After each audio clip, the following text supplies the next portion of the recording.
Well, hi, this is Ken with Village Green, and today I wanted to show you our latest spotlight for Eric and Nancy over here in Frisco. So at Eric and Nancy's place, they wanted something that was easier to maintain, something that looked a whole lot nicer, and they wanted more color and texture. And then, of course, always people want something that does well in the droughts and in the freezes. And that's what we delivered here.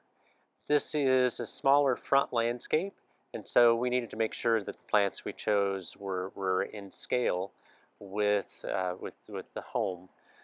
We started out over on that right-hand corner, that green plant that is called a pringle yew. That's going to get somewhere around 3 feet, maybe 4 feet tall. So it'll be underneath the numbers.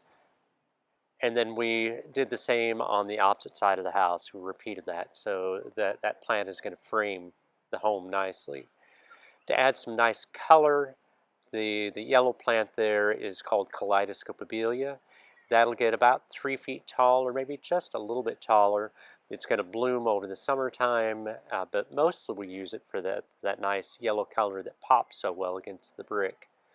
In front of that, the feathery plant is called a flirt nandina. That has some nice red color most of the year, and then especially over the winter time. That's almost a ground cover, so it'll get about 2 feet tall, so it gives a nice layer.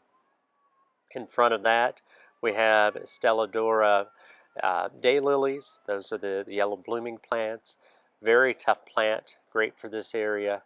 And then this silvery plant is that's called a perennial dianthus. That'll get up about 6 inches to maybe a foot tall, with blooms pink blooms that spring up on top of that. We had just a little bit of a washout issue, so that's why we use this river rock on either side.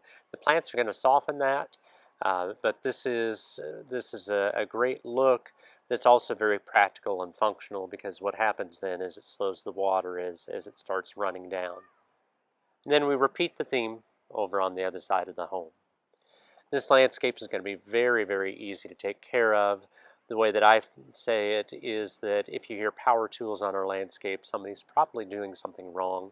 You really shouldn't need hedge trimmers on this.